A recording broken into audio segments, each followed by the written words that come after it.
All right, hello and welcome. So before we get into today's video, we have a sponsor for today's video, and that sponsor is The Ridge. The Ridge makes high-quality wallets out of metal and elastic that save you space and time getting to the things you need. I've personally used and loved them for years, but they also have a 45-day risk-free return policy, so you can try them yourself. So if you'd like to get yours today, head to theridge.com/Brozime and enter code Brozime at checkout to get 10% off and help support the channel.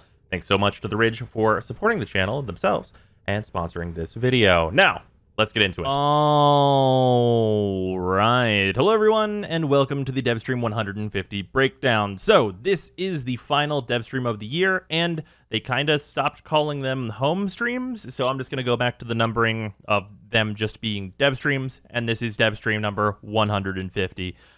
So for that, we have a good bit to talk about, and this is going to be split up into two sections. One, what we can expect within a week, allegedly, and two, what we are looking at from this dev stream that is stuff that is planned for next year at some point or another.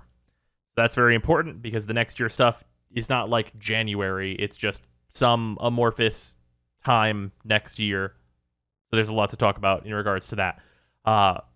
So within this week, there is a few things, but there's a lot to talk about with those few things, in that we are getting Lavos and a new operation.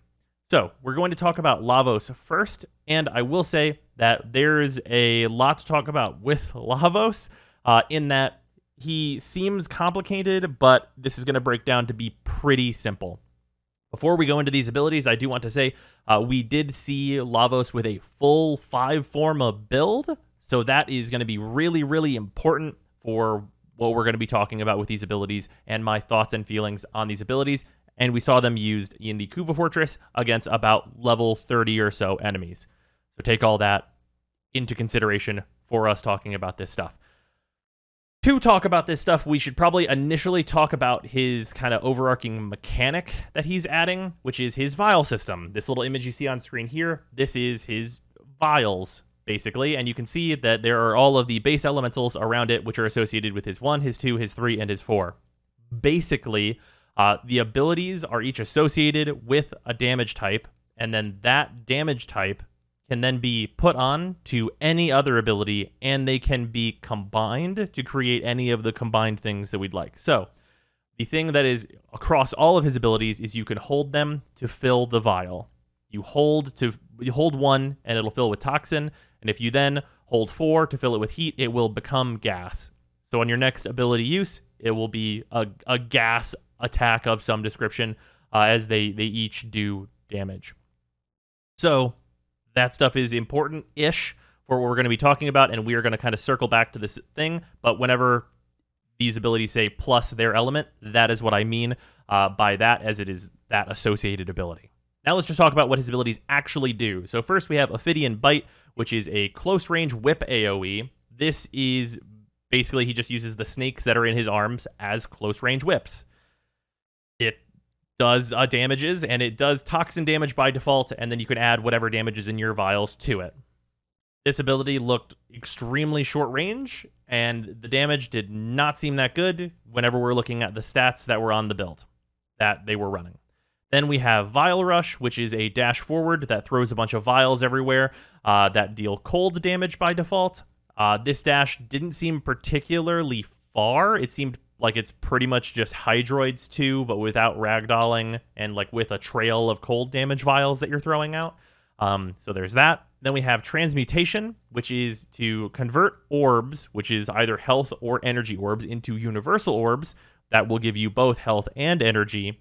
And this also will lower cooldowns whenever it hits enemies. Now that's really important that we've come to this point, because before we get into the fourth ability, really big note here, all of these abilities function on cooldowns, not energy. Lavos does not use energy in any aspect. So he is a cooldown-based Warframe. Obviously, that's interesting, but is it useful is like the overarching question of if they can balance it to be useful and still have cooldowns, as that is a big question in general. His fourth ability is Catalyze, and this is basically, he just does a AoE of heat damage that spreads out slowly. It's basically there are multiple little like firefly type like little wisp things that shoot out elemental energy that he sends out in all directions around him, and then they do heat damage to everything plus whatever you're adding on from your vial system. That seems fine. So the thing here is that the build that we were looking at had 284% strength, and while it was killing the level 30 enemies with the 4 and the 1, it was not doing a great job of it. Like, it was killing them, but not like with any particular speed or anything, and it seemed really, really rough in general, and there didn't really seem to be a reason to use the vial system at all, because I think the vial system doesn't actually matter at all, because it's not significant enough in changing how things are going to work out. And what I mean by this is, in general, in Warframe, you either do enough damage or you don't. So changing your catalyze to be heat damage, and also it'll do cold damage, isn't really gonna move the needle here too much in terms of if the numbers are high enough, because it's not adding numbers from what we saw. It's just also there are cold procs and stuff going on.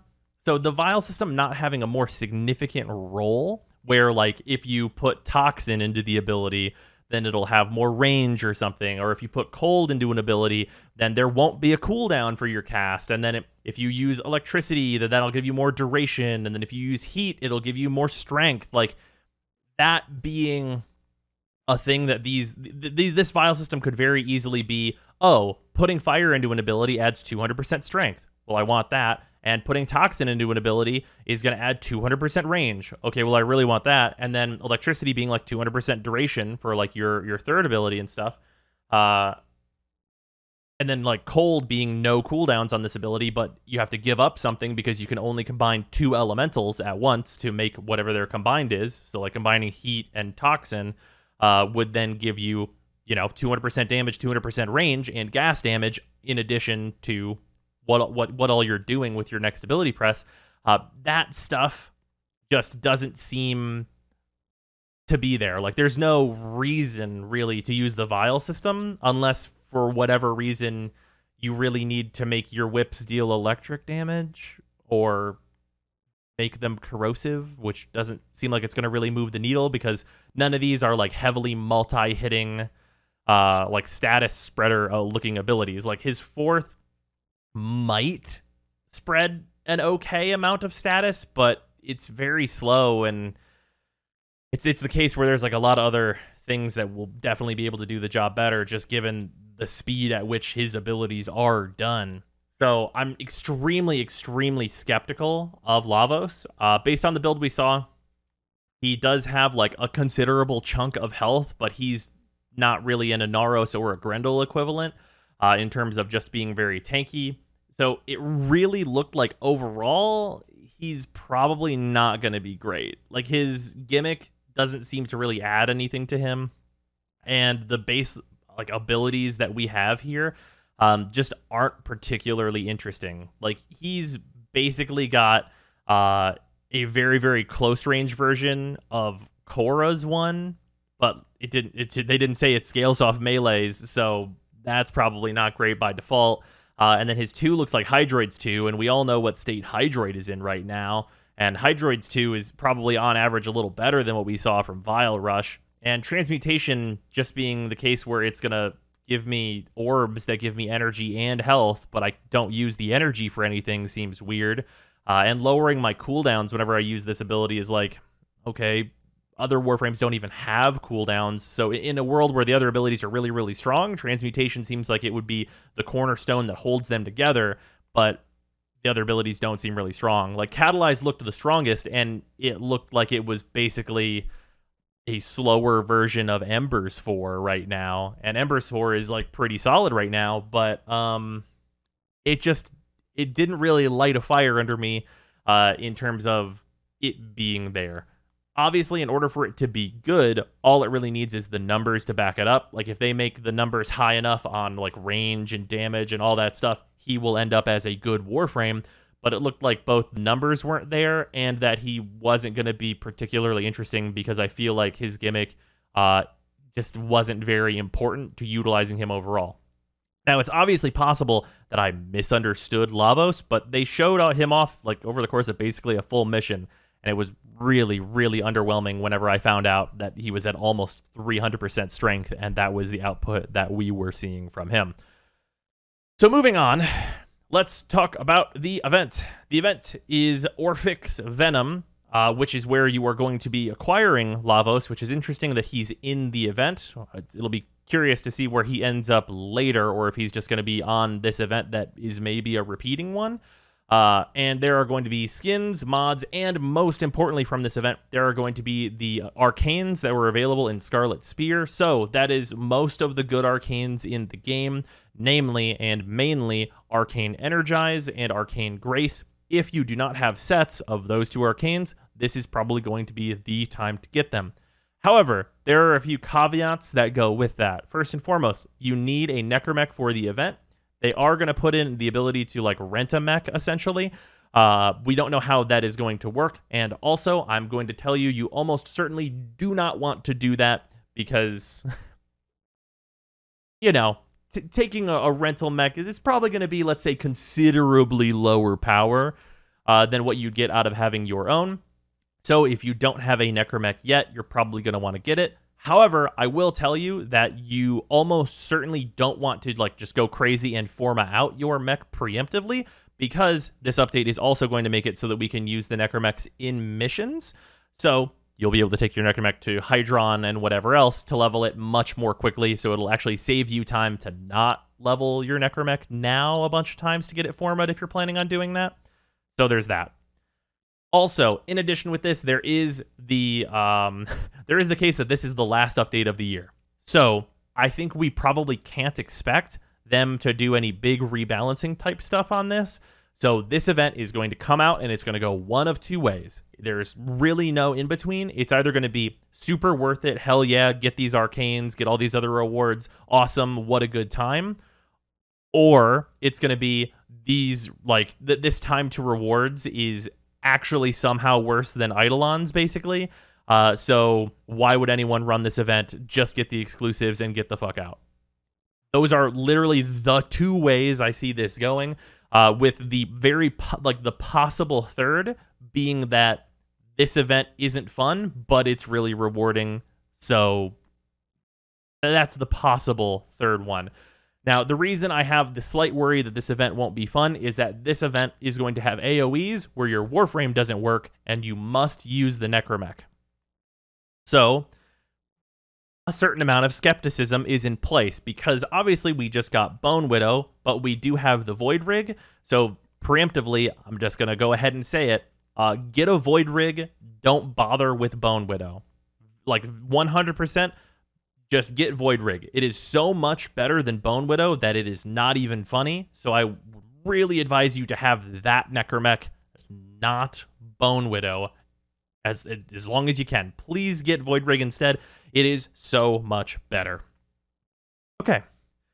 With that, we have a preview of stuff from next year that we can look at. And this is going to be in a video where I'm just going to kind of go over it as we see it. Also, before we move on, things that are very relevant to right now that I forgot to go over, there is an alert up right now, a gift of the Lotus Alert for a legendary core, and this is just the point in the video where I'm going to once again state that this really cool JPEG should probably be used somewhere else / be like a model that you can put into your ship as a decoration. Like if you have a legendary core, being able to put like a sweet orb into your ship as a decoration with how rare these things are sounds great. Also, like getting a legendary core, also giving you this JPEG, that the asset that literally already exists as like a glyph, would also be really cool. That's just some things that I've been saying for a while that this gives me the opportunity to say again. So that is up. Probably go get that. That's the equivalent, as long as you use it on a Prime mod, of 40,000 Endo. So that's a pretty good deal. Moving on, though, we are going to talk about this video. Now, please keep in mind that I am going to be scrubbing around this video to talk about the relevant parts of it, but it is obviously its own full thing that was shown off on the Devstream on its own, and we have it here. So let's get into this. Hello, everyone. So this is going to be, also just to summarize what we're going to be seeing here, this is going to be Corpus Liches, Corpus Railjack, and the command intrinsic stuff, along with a extra thing for the Liches. So moving into here, we have Corpus Railjack, which we can see here. This overall, visually, I think it looks really cool. There are some criticism points that I have just from what we see in this mission, where like everything that we're seeing here so far looks cool. Like there's multiple different objectives, and you go into here, and there's a shield generator, and there's all these different objectives. Major thing here is you go in and you kill this guy who drops this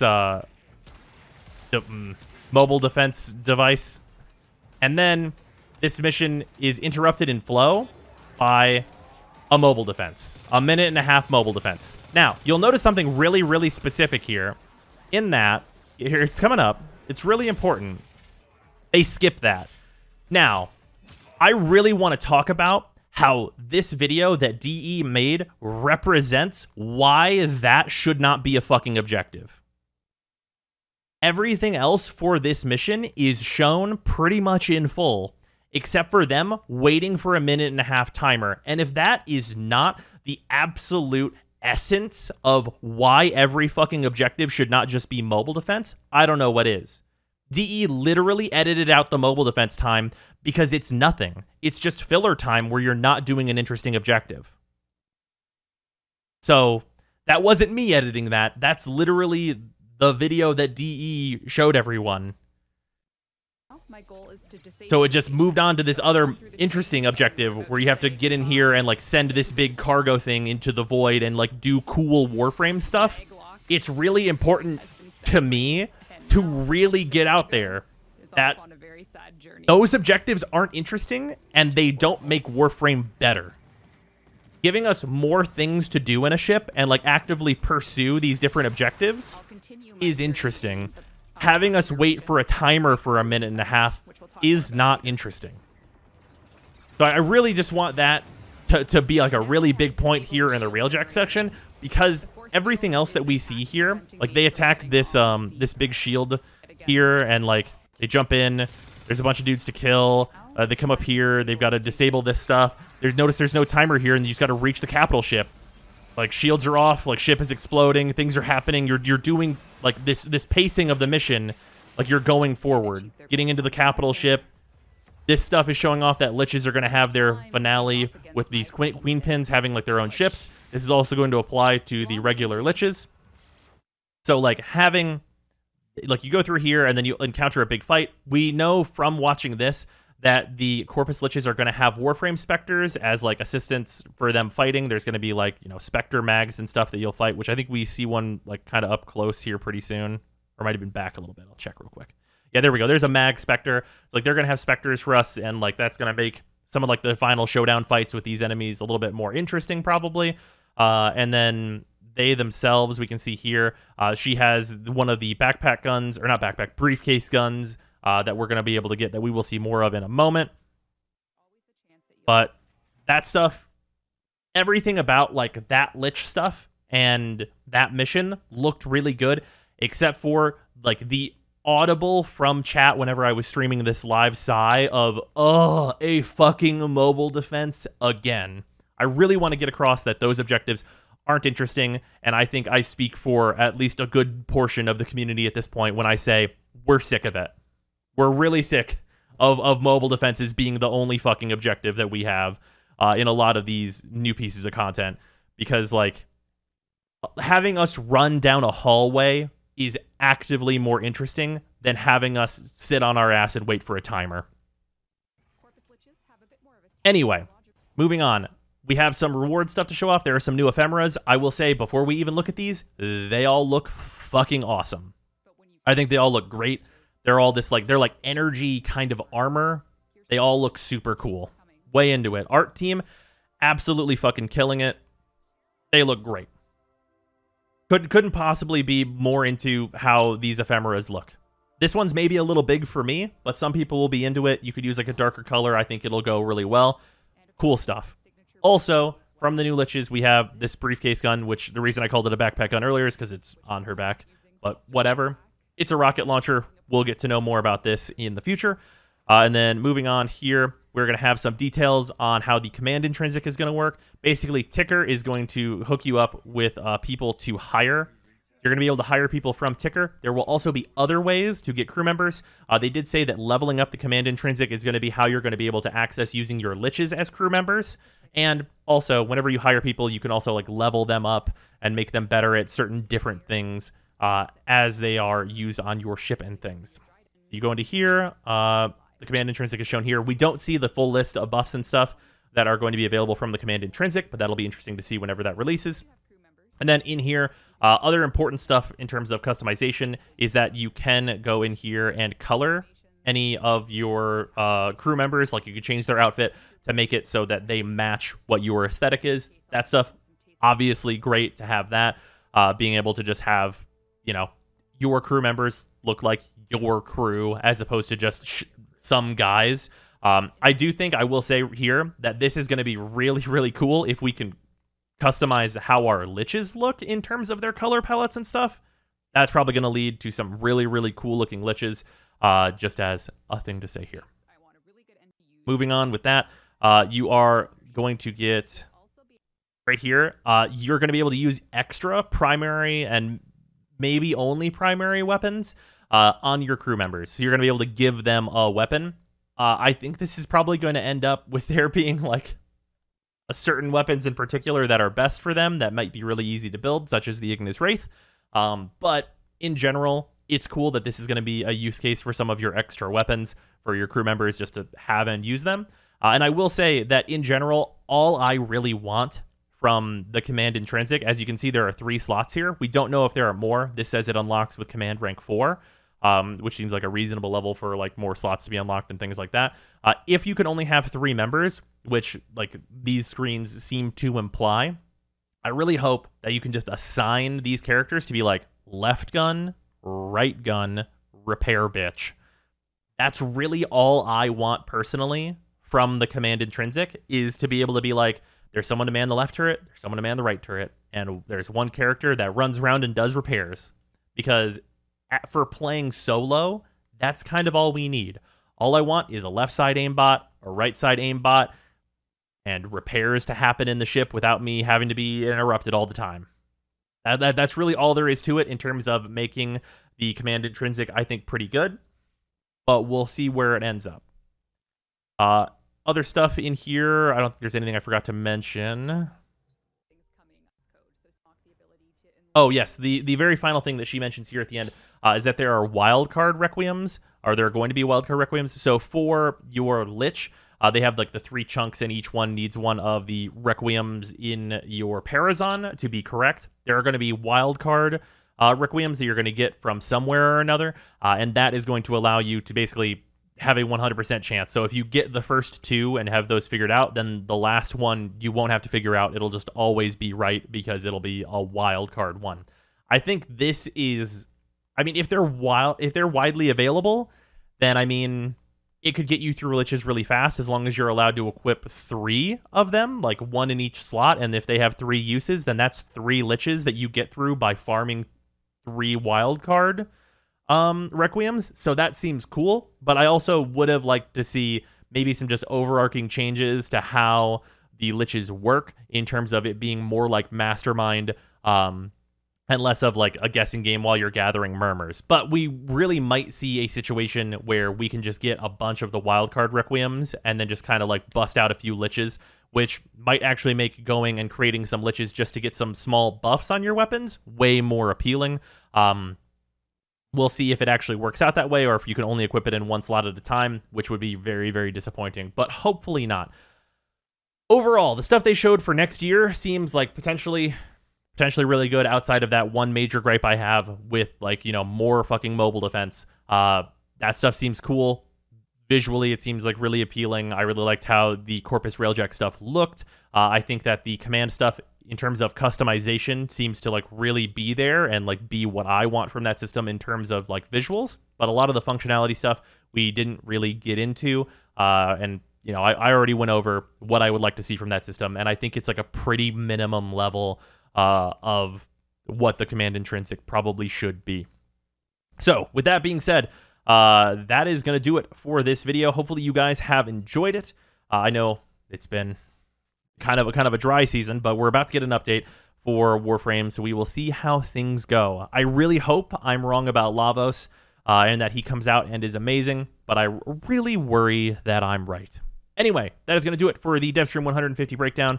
Thank you all for joining me, and I'm going to be live later tonight on Twitch. I also streamed the Devstream live if you want to see my live reactions to that stuff, so head over to twitch.tv/Brozime if you're interested in more content today, as long as my power doesn't go out from a blizzard. But yeah, I will see y'all later. Goodbye, everyone.